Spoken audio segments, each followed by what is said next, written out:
You know what time it is, no matter where you've been. So let's do it again. Listen up and let the sun shine in. We've got soul training. Time to practice what you preach. Ooh, yeah. Yes, we do. We've got soul training. And here's Daniel, Alan, and Joe. Well, that's partially true. It is, well, let's do it this way. Daniel, I've got good news and bad news. Okay, bring it on. Well, which one would you like first? Give me the bad news first. The bad news is our beloved brother, Alan Jones, is not in the room with us on this episode. That just aggravates me, makes me feel cross, really. So who's his understudy then? We were able to wrangle Bart Warren, one of our favorite guests, Bart's fourth time, I think. Something like that, Well, yeah. you've been on every season. You can't hide from us like some of the other people we try to get. So we really appreciate you coming up. But we don't have Alan. We'll have to limp through this without him, and in hopes that he'll be back with us next time. But let's go ahead and get into this. What are we talking? You kind of foreshadowed on this a little bit. What is our topic today, Daniel? Our topic is crucifixion. So I was gonna, just kind of thinking at the last second as the theme music was playing. If you kicked it to me to start, I was going to say, "Hey Joe, do you like crossword puzzles?" Crossword puzzles. I thought that would be kind of Allen-esque. I don't know, random enough. Yeah. Yeah. Well, we had the conversation before about should we talk about candy. And we decided not to do that because that's kind of Alan's thing. It is, or favorite pens, perhaps. I didn't even bring a pen with me. You didn't bring a sorry. pen?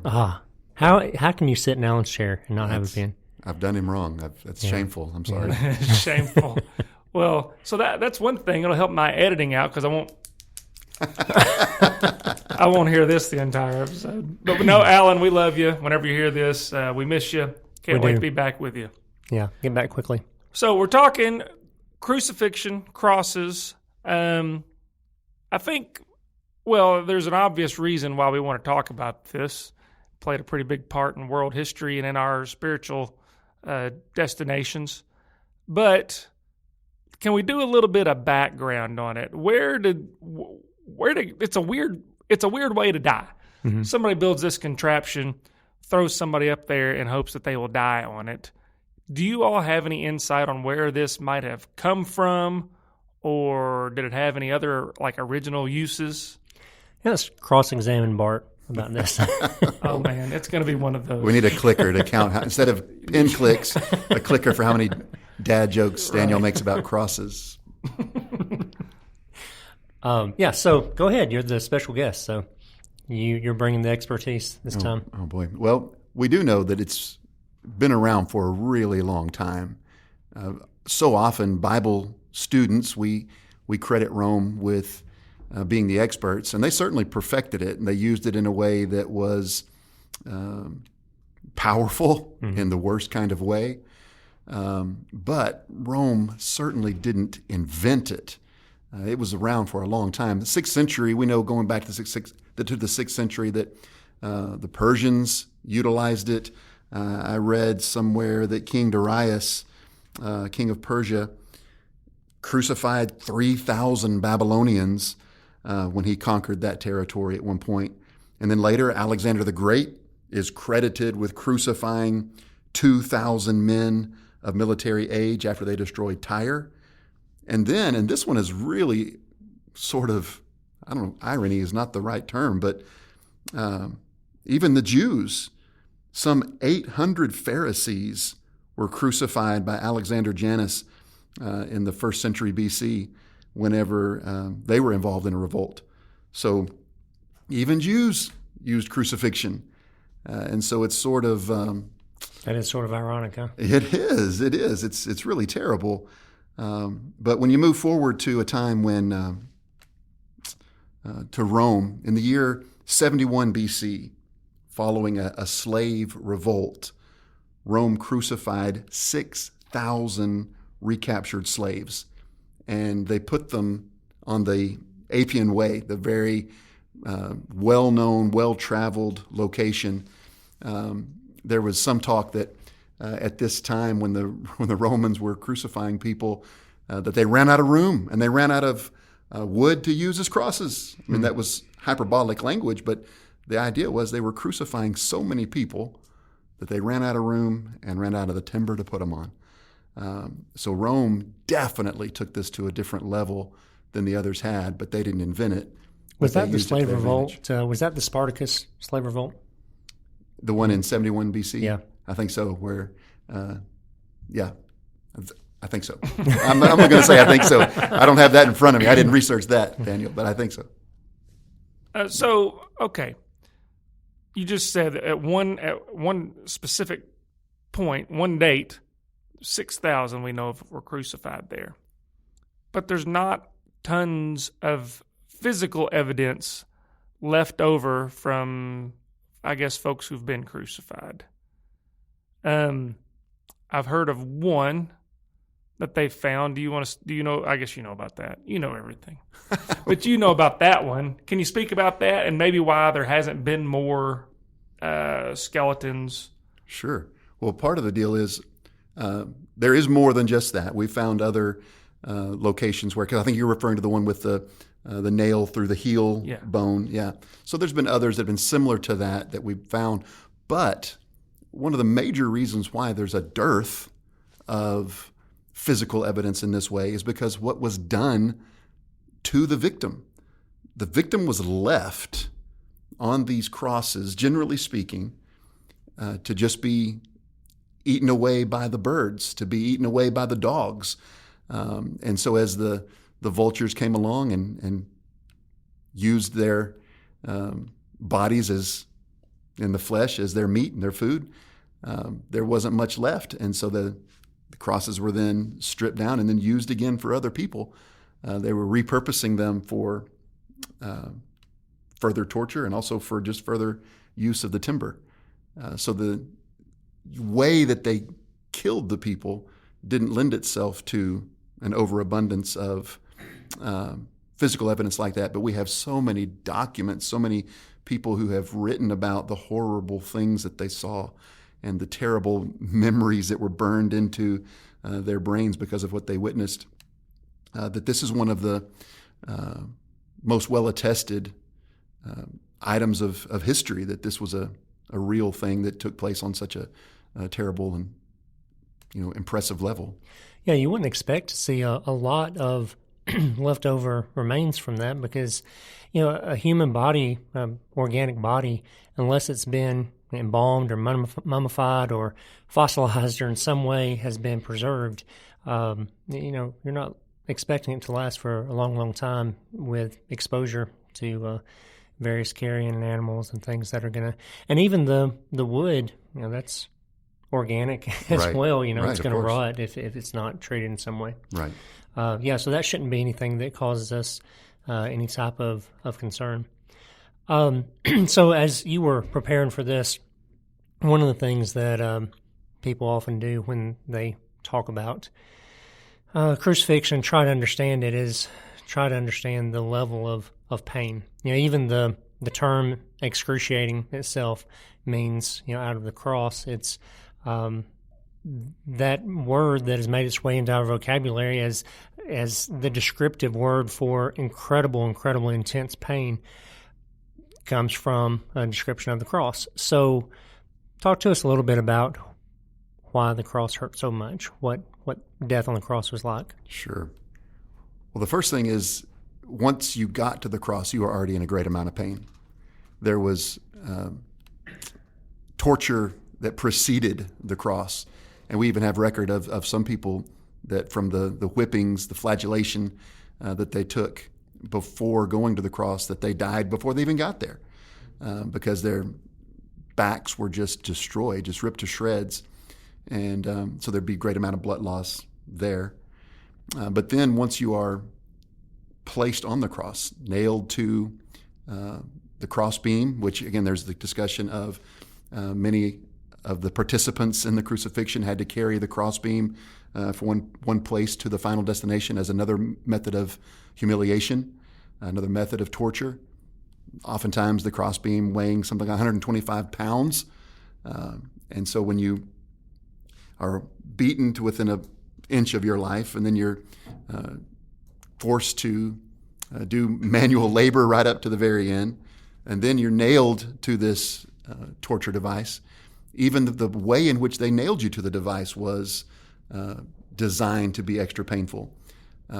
Oftentimes because of artwork, we're under the misunderstanding that the nails were driven into the center of the hand, but most likely what was taking place was the nail was driven into the wrist, so between bones, to keep and this is a practical way of keeping you on the cross. Put the nail through the hand, hand's going to tear off and you'll fall off the cross. Put it between those bones in your wrist and you're secured. But also there in that area of the wrist, there are nerves that send pulsating pain throughout your body. So that was designed to be extra painful. And so then you're on the cross, you're sagging down, tearing your flesh again from the back that's been destroyed. And as you sink down, you begin to asphyxiate. You can't breathe. You use all your strength to push up on the nails that are in your feet, to push up to be able to get a few breaths. But then so there's the pain pulsating through your feet. And so between the blood loss and the lack of breath, the asphyxiation, that was the way that the victims finally expired. It was brutal. Sometimes took a couple of days for them to finally breathe their last. But once you've been beaten to such a degree, like we see in Jesus' case, that it only took him about 6 hours before expiring on the cross. Yeah, so you're there at the end alluding to the fact that Jesus died a little quicker than average on the cross, probably because of the severity of the beating. Have you ever seen the Passion? Maybe? Absolutely. Sure. That's one of the striking scenes from the Passion movie for me, is showing the three crosses there, Jesus and the two thieves, and the way that movie depicts it. Jesus has taken so much more of a brutal beating, because Pilate was perhaps trying to substitute a brutal beating for an actual execution for him, and attempt to let Jesus off, lightly, air quotes, right, as it were. But anyway, to see those three men on their respective crosses, and Jesus is depicted there as being so much bloodier than the others. Like he's just mangled, and it's horrible. So much worse than even the men that were beside him. So, I mean, why do you think that out of all the ways Jesus could have died, why do you think that God in his foreknowledge and providence provided for that means of execution? Well, let me answer that with two answers. To first of all emphasize that yes, God did foresee and deem that this be necessary. From passages like Psalm 22, verses 14 through 18. You read those verses, and it is clear this is depicting a crucifixion. It's depicting the crucifixion of the Christ we read about in the Gospels. And here's something that's incredible about that. Psalm 22, written some 1,000 years before the birth of Jesus, written some 500 years before documented crucifixions in history, and yet it depicts the very manner in which Jesus the Christ was treated, humiliated, and executed. And that's not even to get into a few hundred years later in Isaiah 53, verses 5 and 8. I mean, Isaiah also makes mention of what is eerily, hauntingly an image of what Jesus would go through on the cross some 700 years before he went through that pain. I mean, just amazing imagery that is so spot on that it is, beyond human production. And so that's the first thing I want to say based on your question, is that yes, this absolutely, way before Jesus took on flesh and walked on the earth, this was predicted and said and foretold that this was what was going to happen to the Christ. And then it does. Then to answer the actual question you asked of why, I think there's a number of different answers. We could go through several different levels of an answer here, but I want to take this approach and see where this takes us, see what you think about this. When the Romans got into crucifixion, remember we said they didn't invent it, but boy, they really took it to another level. Rome utilized crucifixion for the way I understand it, not just to kill. They had lots of ways to kill. You know, we can go through a long list of easy ways to kill people. This was not an easy way to kill people. This was the ultimate method of humiliation. That's the very word that was going through my head. Yes, humiliation. Mm-hmm. Because I read somewhere where they said that the Roman idea was sort of this. You think you can oppose us. What we're going to do is we're going to show you how powerful we are and how weak you are. We're going to strip you naked. We're going to take you to a public place.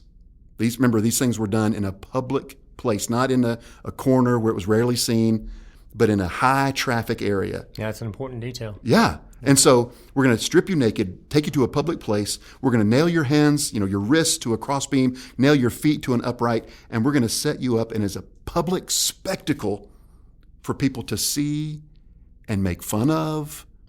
But also, we don't want this to be quick, because what we want to do is we want to reveal to everyone who sees you how weak and helpless you are and how powerful we are. This is Rome's idea.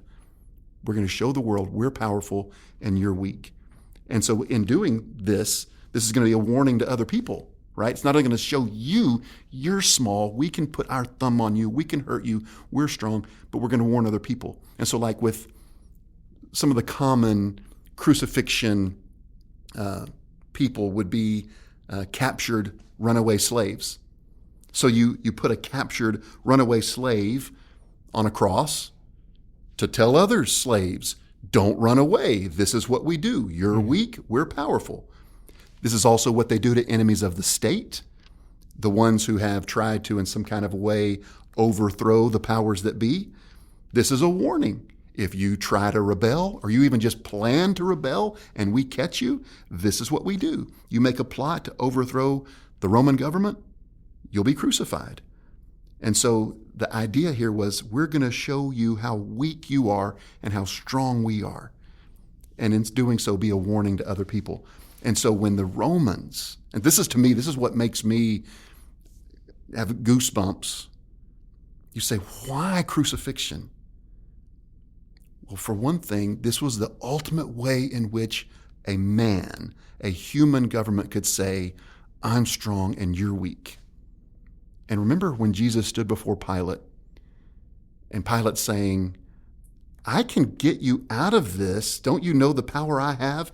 And yet, what did Jesus do? He remained silent, and it drove Pilate crazy. Why are you not saying anything? Why are you not defending yourself? Why are you doing this? I can help you. Pilate recognized he was in a position of power. He was going to be able to show someone else was weak. And Jesus stayed quiet. Like Isaiah said, like a lamb to the shearer, he didn't open his mouth. And so whenever we see that crucifixion was supposed to be a warning to other people, it was supposed to be a sign of power for the Roman government, when you and I look at it, when we look at this through the lens of the New Testament, look at it through the lens of Jesus the Christ, our Savior, the cross was a sign of the ultimate sacrificial love to the world. And when 3 days later he walked out of the tomb, this was the ultimate way of saying who's really powerful. The sign of humiliation was turned into ultimate glorification. And so the sign of someone being powerless turned into the sign of someone having ultimate, endless, matchless power. And so that may not have been the direction you wanted to go with that, but when I think, why did this have to happen? Why was this the method chosen? I say, first of all, yes, it was the method chosen. It was talked about 1,000 years before he went to the cross, predicted point blank. And then it demonstrated what genuine love and true power really is when he walked out of the tomb.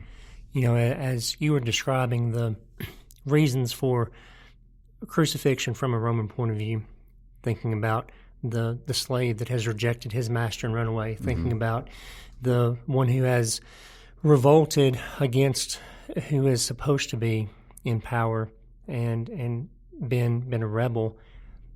That's our crime. Right. As That's right. from all of us that have sinned, our crime is we owed allegiance, we owed obedience to God.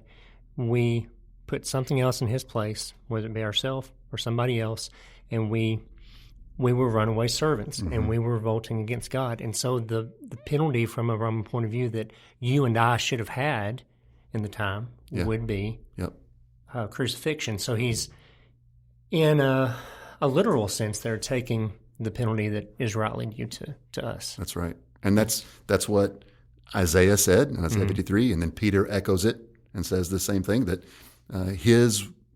our wounds, or he took the wounds upon himself that belonged rightly to us. That's right.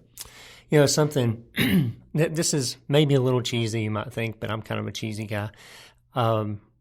But whenever I find myself in a forest, especially... How often are you in a forest? Pretty often. We go hiking and stuff like that. I And, guess. anyway. Okay, so I'm sorry. Go ahead. All right. So, anyway, so you're camping or something like that. There's a lot of trees around. Thinking about how Rome went through that time, they run out of trees because there's so many crosses, and thinking about how we deserve to be crucified. That's our penalty that Jesus took on our behalf, and thinking how many, if everybody had to pay that penalty, how many trees would have to be cut down to make all of our crosses. And so as I see those trees, I think that tree didn't have to be a cross because Jesus died for me. That tree didn't have to be a cross because Jesus died for me. It's an interesting thought. I like it. Well, I know what I'll think of next time I find myself in a forest. Right. But I think that's a good thought, though, Daniel. Yeah. I appreciate that. One thing I wanted to ask you about, you alluded to it a little bit, and these are kind of, I got a couple of like yes or no questions for you, right?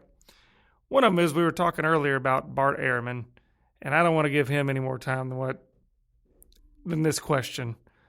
He's a New Testament scholar. He believes in the historical Jesus, right? Yep. Oh, yeah. He's written a book called Did Jesus Exist? And the answer is yes. So these scholars that are atheists, that are seeming to want to undo what Jesus has done in this world, do they also generally believe that he was crucified? As a matter of fact, to just quote Ehrman one more time, I don't want to use his first name because I like that name a lot. He's easily our least favorite Bart in this conversation. Thank you. Yeah. Awesome. Out of the two. At any rate, Ehrman actually said that the crucifixion, and I'm quoting here, the crucifixion of Jesus by Rome is one of the most secure facts we have. So, yes, he gives an emphatic yes. Not only was there a Jesus of Nazareth, but it's also basically undisputed that he was crucified by Rome. It just seems like your everyday run-of-the-mill atheist that hasn't studied, they won't even concede those things. Right. But you've got the guys leading the fight on the dark side, I guess, Right. that believe that. I don't know if they've come that far. Well, then there's lots of evidence for the resurrection too. Yeah. Anyhow, it's tough for me to not connect the dots. Right. Well, it's sad that they haven't taken the next step, but it's encouraging to believers to know that someone who even, would say, I think he's at times described himself as a happy agnostic, but the point is he doesn't believe that Jesus is the Christ, but he absolutely admits that Jesus walked on this earth. He absolutely admits that Jesus died on the cross. And so he says those things are undisputed facts of history. And so that's an encouragement to the New Testament Christian. And so now we need to just hope to encourage those like Ehrman to take the next step and recognize what happened after the crucifixion. Right. So we've got 5 minutes left. And I don't know how you want to do it. Daniel, do you have any other questions, or is there anything you feel like we haven't touched on that we need to get out there to our dear listener? Well, if we're thinking about the cross, one of the, and historically speaking, you look at John 5:18 and John 10:33, the Jews wanted Jesus dead because of blasphemy, right? He was making claims to be equal with God, and they rejected him, and so they rejected that claim. And that sounds very similar to what someone like Ehrman is doing. There he is, he's a real guy, but I reject the claims that he's making. We need to make sure that what we do is not reject the claim that Jesus makes and recognize the significance, the power, the transcendent nature of his death and resurrection, that this is what, and I just go back to what Daniel said a moment ago. I thought it was so great that everywhere you look, even this minute, we thrive and we can have hope and we can have joy this minute because Jesus went to the cross. It was ultimate and life-changing and destiny-changing, and we need to give it the significance that it deserves. Absolutely. It's, I mean, you can't emphasize it enough. It's part of that kind of core weekend of our faith, that coupled along with the resurrection, just literally changed everything. From creation, that's got to be the most significant weekend in the history of the world. And we could there's so many aspects of it, the theological meaning and stuff like that. We could spend hours drilling down on that, but it ought to be. It's a time that if you go back and try to put yourself in the position of one of the disciples right then, a time when they probably thought that everything was lost. It looks dark. And I don't know what Satan understood and what he didn't understand. It could be at that moment Satan thought he was winning. He may have thought, here it is. I'm killing the Son of God. I'm killing a member of the Godhead. This is my ascendancy. Maybe he thought that. I don't know what he understood. But God's path to victory, God's path to glory is so different from man's avenues most of the time, that when we look around the world, there may be times when maybe in our life, or maybe as we look at world events or something like that, some people may feel discouraged. We should, as Christians, we should never feel discouraged, because in the darkest of times is really when our faith shines the brightest. And it's the dark times that set the stage for the greatest things that God achieves. And so, our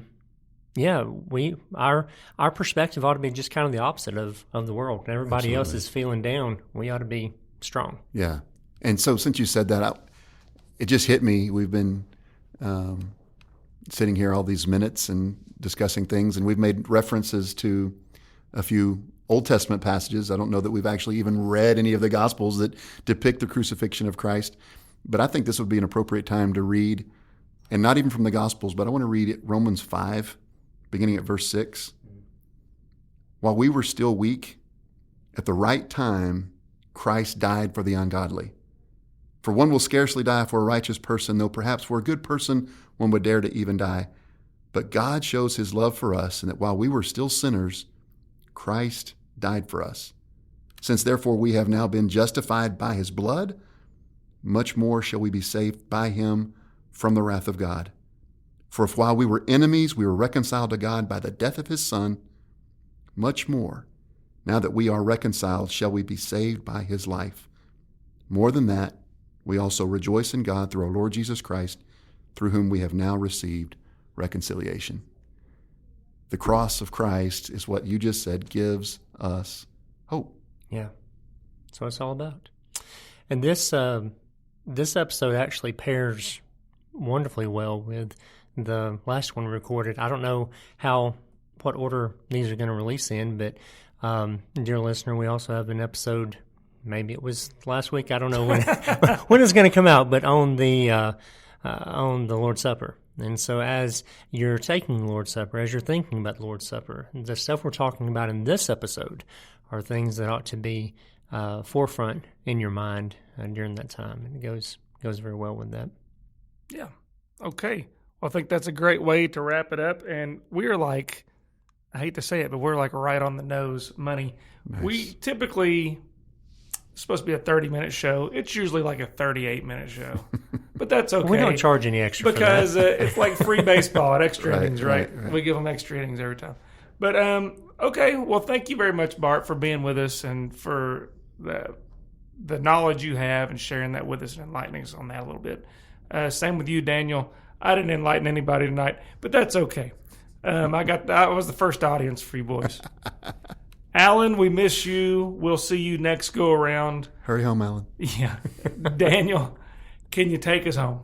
Yes. We want to thank the elders at the South Grand Street Church of Christ for making soul training possible. Dear listener, we want to thank you for allowing us to be a part of your spiritual diet and the things that you're thinking about with your relationship with God.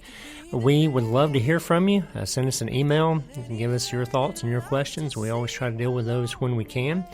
Alan, again, I want to second what Joe said. Hurry back. We missed you today. So on behalf of Bart and Joe, I'm Daniel. Until next time, keep soul training. We've got soul training. Time to practice what you preach. Ooh, yeah. Yes, we do. We've got soul training. To learn more, you can email us at soultrainingpodcast@gmail.com, or you can write to us, P.O. Box 503, Glasgow, Kentucky, 42142. That's Soul Training.